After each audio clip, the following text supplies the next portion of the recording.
Selamat malam, salam sejahtera. Terima kasih karena bersama dengan saya di Nazilin Unity Channel. Ini isu paling hangat, paling hot pada malam ini. Dipetik dari Malaysia kini, akhirnya menantu Muhyiddin dan peguam dikenakan notis merah Interpol. Menantu Muhyiddin Yassin dan seorang peguam telah diletakkan dalam senarai notis merah Polis Antarabangsa Interpol kerana dikehendaki SPRM. Menurut utusan Malaysia, perkara itu disahkan oleh Ketua Polis Negara Razaruddin Hussein.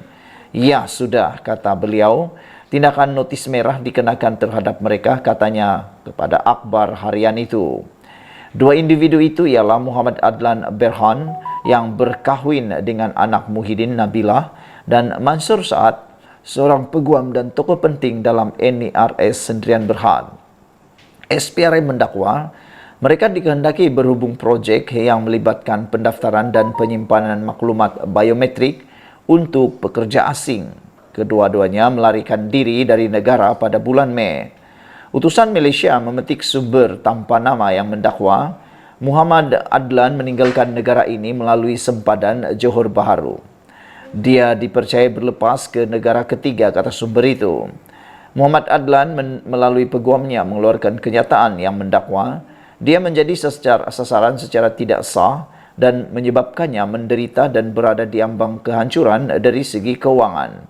Dia juga mendakwa bahawa akaun bank baik peribadi maupun yang dikaitkan dengan syarikatnya telah dibekukan tanpa notis.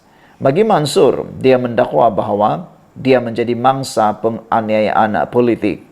Pada 2011, NERS Sendirian Berhad telah dianugerahkan kontrak 12 tahun untuk memantau kemasukan warga asing ke Malaysia serta mengeluarkan pas pekerja atau pas lawatan pekerjaan sementara PLKS.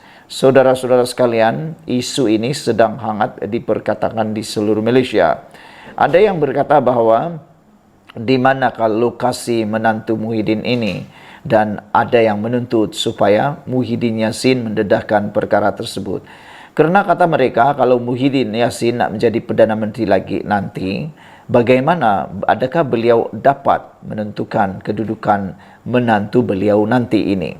Selain daripada itu, ada juga yang mengatakan bahawa balik sajalah menantu Muhyiddin, kalau benar tidak bersalah, kenapa takut, kata mereka.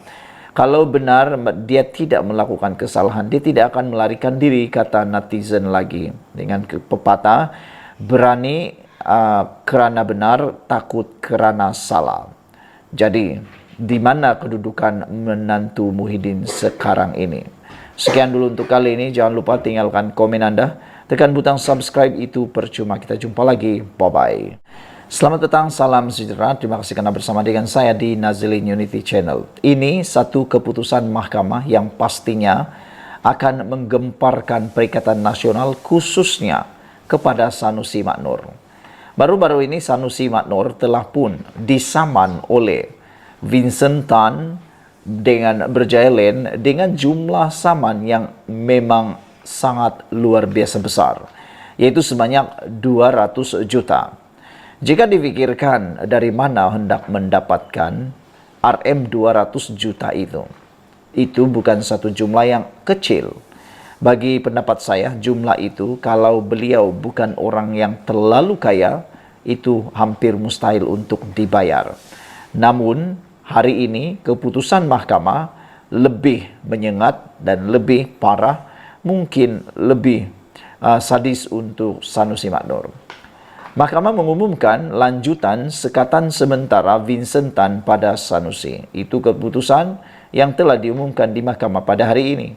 Dipetik daripada Malaysia kini, Mahkamah Tinggi Shah Alam membenarkan permohonan ahli perniagaan Vincent Tan untuk injuksi ad interim terhadap Menteri Besar Kedah Muhammad Sanusi Maknur. Mahkamah Sivil membuat keputusan pagi ini apabila ia menangguhkan perbicaraan yang dijadualkan hari ini. Permohonan injuksi antara pihak ahli perniagaan, planatif dan defendant hadir pada 25 Oktober.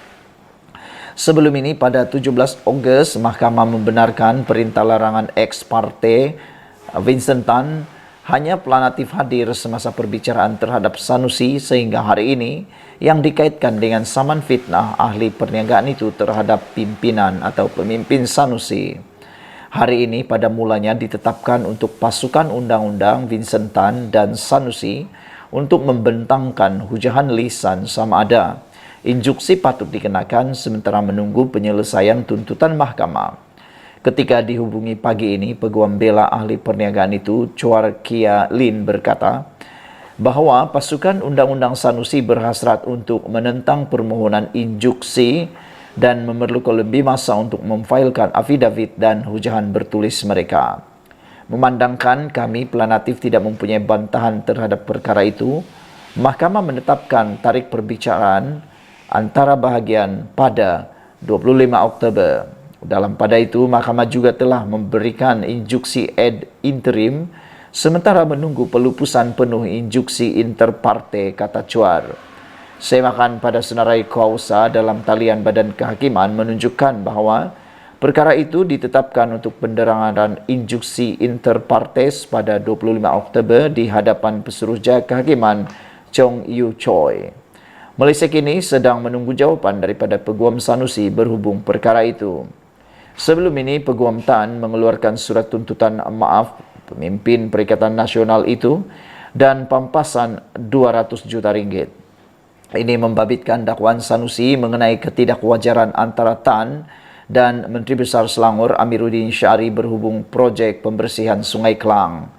Selepas Menteri Besar Kedah itu didakwa enggan mematuhi surat undang-undang Tan, pengasas kumpulan berjaya itu memfailkan saman fitnah itu pada 8 Ogos.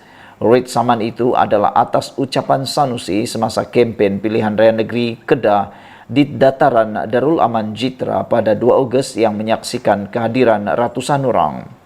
Menurut pernyataan tuntutan, Tan dan Berjaya Len Berhad, masing-masing Planatif pertama dan kedua, menolak dakwaan itu dengan alasan Sanusi enggan mematuhi surat undang-undang mereka melalui surat peguamnya sebagai jawapan bertarikh 8 Ogos.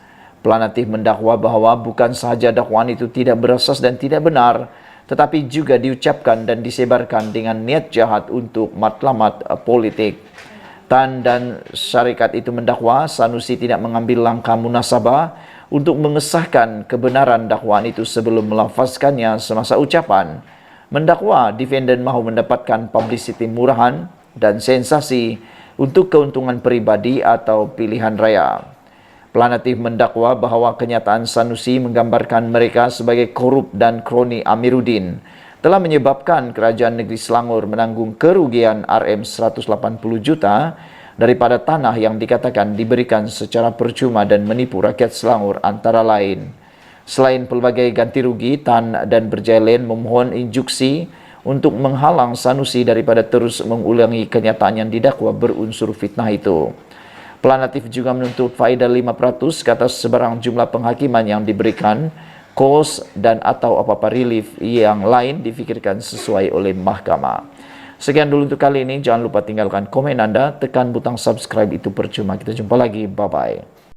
Selamat malam, salam sejahtera. Terima kasih karena bersama dengan saya di Nazilin Unity Channel. Ini satu lagi kemenangan besar buat rakyat Malaysia yang telah diumumkan oleh Perdana Menteri Anwar Ibrahim.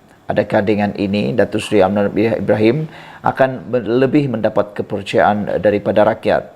Hari ini Anwar Ibrahim telah mengumumkan dana tambahan RM30 juta untuk menaik taraf laluan Gerik Jeli. Perdana Menteri Datuk Seri Anwar Ibrahim hari ini mengumumkan peruntukan tambahan sebanyak 30 juta ringgit bagi menaik taraf Jalan Raya Timur Barat yang menghubungkan Gerik dan Jeli. Beliau yang juga Menteri Kewangan berkata, peruntukan tersebut adalah sebagai tambahan peruntukan penyelenggaraan jalan itu yang dianggarkan sebanyak RM80 juta sehingga RM100 juta. Terdapat banyak permohonan peruntukan bagi penyelenggaraan jalan di seluruh negara.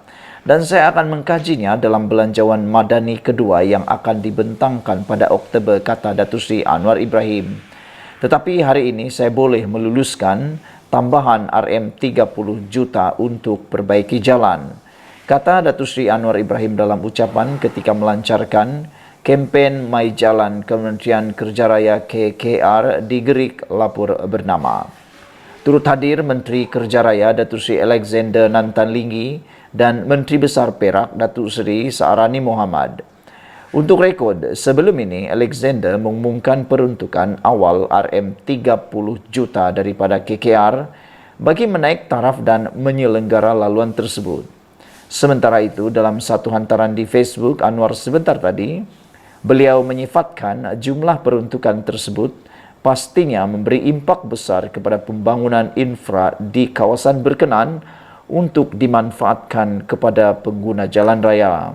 Katanya, Kerajaan Perpaduan sentiasa prihatin dalam keluh kesah rakyat serta memahami keinginan rakyat untuk memiliki kemudahan asas, yaitu jalan raya yang selesa dan selamat. Saudara, sejak jadi Perdana Menteri, Datuk Seri Anwar Ibrahim telah memberikan pelbagai inisiatif untuk kebaikan rakyat semua. Salah satunya ialah beliau juga telah pun menambah beberapa projek, termasuk cuba membantu memperbaiki bekalan air bersih di Kelantan. Namun demikian, adakah tindakan itu tidak mencukupi sehingga hanya 2 kerusi yang mampu dimenangi oleh Pakatan Harapan BN di Kelantan. Diharap dengan peruntukan-peruntukan yang disalurkan oleh Kementerian Keuangan melalui Datuk Seri Anwar Ibrahim ini mampu menangi hati rakyat. Sekian dulu untuk kali ini. Jangan lupa tinggalkan komen Anda, tekan butang subscribe. Kita jumpa lagi. Bye-bye. Selamat malam, salam sejahtera. Terima kasih kerana bersama dengan saya di Nazilin Unity Channel. Beberapa hari selepas LHDN membekukan akaun Hamzah Zainuddin dan keluarganya, hari ini Hamzah Zainuddin tampil memberikan kata atau komen tentang perkara tersebut. Sebelum saya teruskan ulasan dan pendedahan pada petang ini, jangan lupa tinggalkan komen Anda, tekan butang subscribe. Tekan butang subscribe itu percuma, Anda tak perlu bayar apa-apa. Baiklah, kemarin kita digemparkan dengan satu isu yang luar biasa, yaitu akaun Hamzah Zainuddin dan keluarganya telah pun dibekukan oleh LHDN. Kononnya LHDN membekukan akaun tersebut ada kaitan dengan siasatan SPRM baru-baru ini. Namun demikian, yang lebih mengejutkan kita ialah apabila Hamzah Zainuddin tampil membuat pengakuan, tampil membuat pencerahan yang kita tunggu-tunggu. Walau bagaimanapun, sejauh mana kita boleh meyakini pendedahan dan pencerahan serta pengakuan daripada Hamzah Zainuddin ini terpulang pada Anda. Sila tulis dalam ruangan komen Anda. Hamzah Zainuddin kata akaun yang dibeku adalah atas arahan pemimpin politik tertinggi kerajaan. Ada netizen yang mula memberikan komen. Mereka kata asal saja ahli politik yang disiasat SPRM atau dibekukan. Balik-balik jawapannya ialah ada orang yang mengarahkan pembekuan. Itu yang seringkali berlaku. Padahal kalau orang biasa, tiada pula masalahnya. Saudara-saudara, Ketua Pembangkang Hamzah Zainuddin mengesahkan lembaga hasil dalam negeri LHDN telah membekukan akaun miliknya dan istrinya semalam. Hamzah yang merupakan Setiausaha Agung Bersatu itu mendakwa pembukaan itu berpunca daripada tekanan dan campur tangan pemimpin-pemimpin politik tertinggi Kerajaan Persekutuan. Pembekuan ini yang kemudiannya disebarkan kepada media merupakan usaha terdesak kerajaan pimpinan Anwar Ibrahim untuk terus menekan pimpinan PN yang semakin mendapat kepercayaan rakyat, kata Hamzah Zainuddin lagi.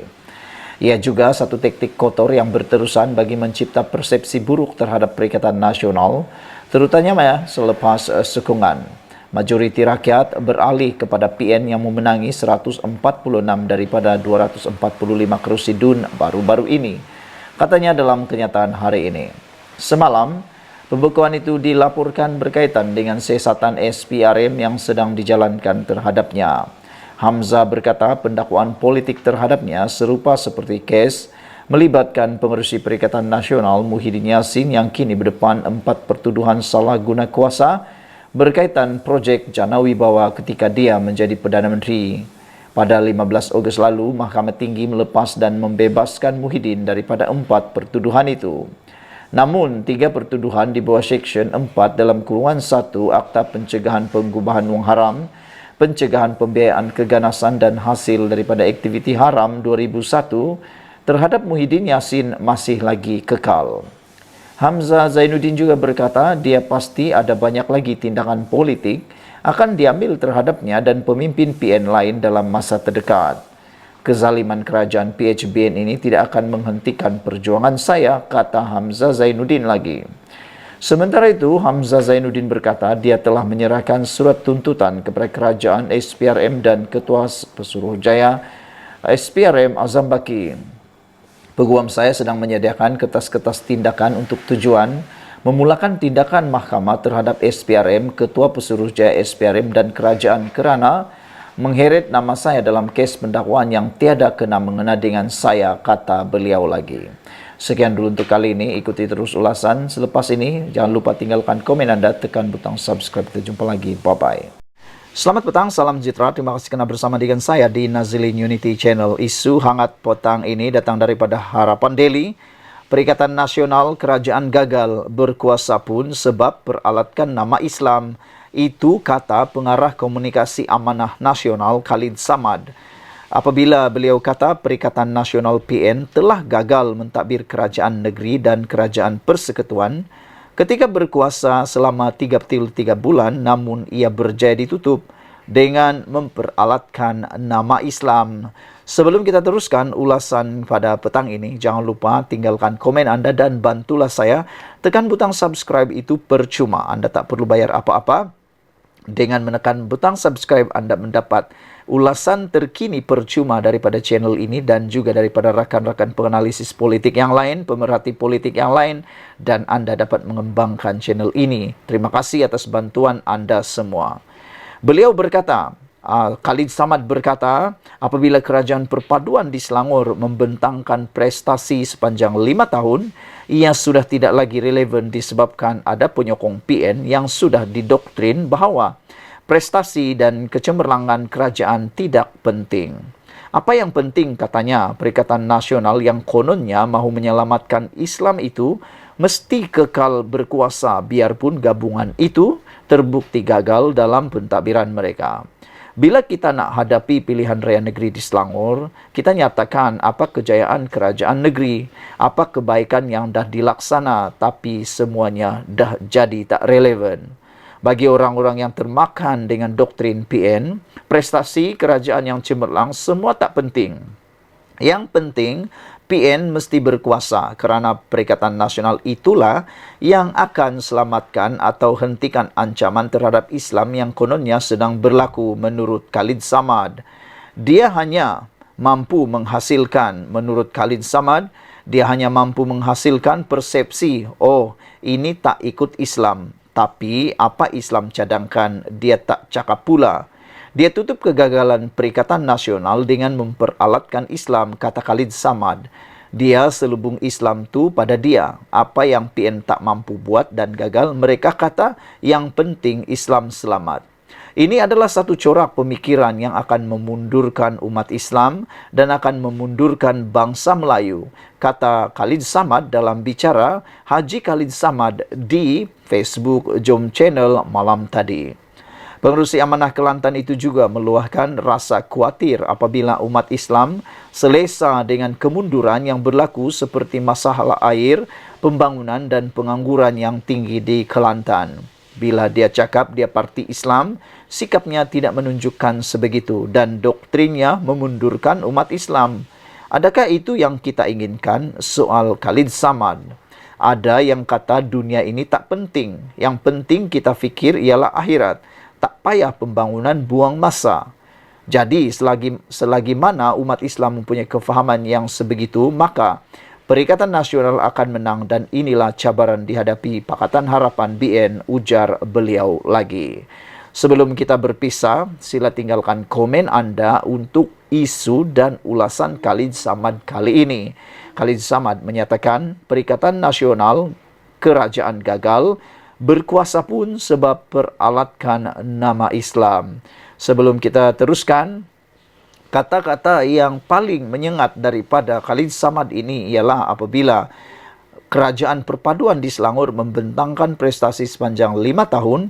Ia sudah tidak lagi relevan disebabkan ada penyokong Perikatan Nasional yang sudah didoktrinkan dengan bahawa prestasi dan kecemerlangan kerajaan tidak penting. Apa yang penting, kata Khalid Samad, Perikatan Nasional yang kononnya mahu menyelamatkan Islam itu mesti kekal berkuasa biarpun gabungan itu terbukti gagal dalam pentadbiran mereka, kata Khalid Samad lagi. Sekian dulu untuk kali ini. Jangan lupa tinggalkan komen Anda, tekan butang subscribe. Kita jumpa lagi. Bye-bye. Selamat petang, salam sejahtera. Terima kasih kerana bersama dengan saya di Nazilin Unity Channel. Saudara-saudara sekalian, akhirnya apa yang tidak dijangka terjadi.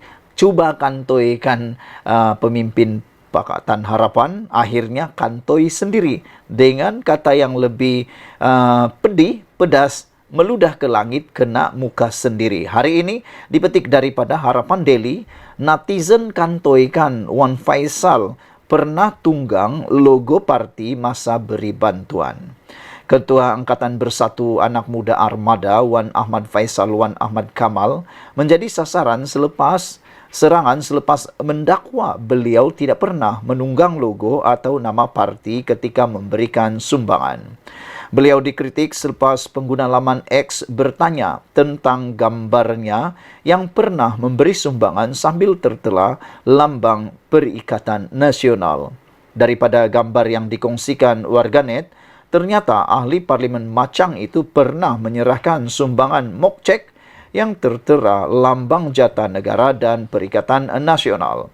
Ni pula macam mana YB, tanya pengguna X yang kemudian dibalas semula oleh Wan Ahmad Faisal. Aduhai, kalau sumber sumbangan itu betul daripada kerajaan, memanglah kena letak Jata Negara seperti PMX bagi dan lain-lain, kata beliau.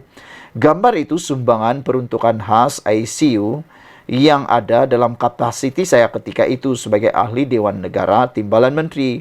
Saya tak tunggang dan klaim bersatu PN yang sumbang seperti jeleknya Menteri DAP buat ciapnya. Ciapan balas itu kemudiannya disindir warganet yang menganggap beliau mungkin tidak nampak bahawa mock check diberikan sebenarnya tertera lambang PN di bahagian bawah. Cakap tak serupa bikin, kalau salah tetap salah, tapi masa kau buat tak rasa salah ke, kata mereka. Ada juga yang menulis, alamak, ni kira mengata dulang ke, kata mereka. Masalahnya sekarang, yang dipertikai logo parti diletak dalam tu. Jadi, yang YB bagi tu ada logo parti juga kan? Takkan benda simple macam ini pun ke laut juga. Memang malanglah ore mace YB gini, kata mereka. Sebelum ini, sejumlah peruntukan diberikan kepada beberapa buah sekolah termasuk sekolah jenis kebangsaan Cina di Perak. Bagaimanapun, satu keping gambar mock check yang mempunyai logo parti DAP mengundang pertikaian terutama daripada pembangkang yang mendakwa parti itu mempolitikkan sumbangan dana kerajaan demi mileage parti sendiri. Tidak ketinggalan, pemuda UMNO turut menuntut penjelasan dari Naib Pengerusi DAP, Eng Koming. Ahli Parlimen Teluk Intan itu kemudian dalam sidang medianya semalam menjelaskan logo DAP pada mock check sumbangan kepada beberapa buah sekolah tidak sepatutnya dijadikan isu. Menteri Pembangunan Kerajaan Tempatan KPKT itu berkata, sebaliknya, perkara yang penting adalah sekolah-sekolah terbabit memperoleh manfaat daripada sumbangan yang diberi. Saudara-saudara sekalian, itulah dia perkara yang mana sebenarnya turut menjadi persoalan besar kepada netizen. Awas, ini amaran memang luar biasa. Berhati-hati ketika membuat apa-apa. Kenyataan, kerana sekarang ini netizen sudah cukup pintar. Dalam masa beberapa saat, mereka akan mengorek, menggali, melombong dan sebagainya, sehingga mereka jumpa perkara-perkara yang tak disangka. Seperti yang berlaku kali ini, netizen kantoikan Wan Faisal pernah tunggang logo parti masa beri bantuan. Sekian dulu untuk kali ini. Jangan lupa tinggalkan komen Anda, tekan butang subscribe. Kita jumpa lagi. Bye-bye.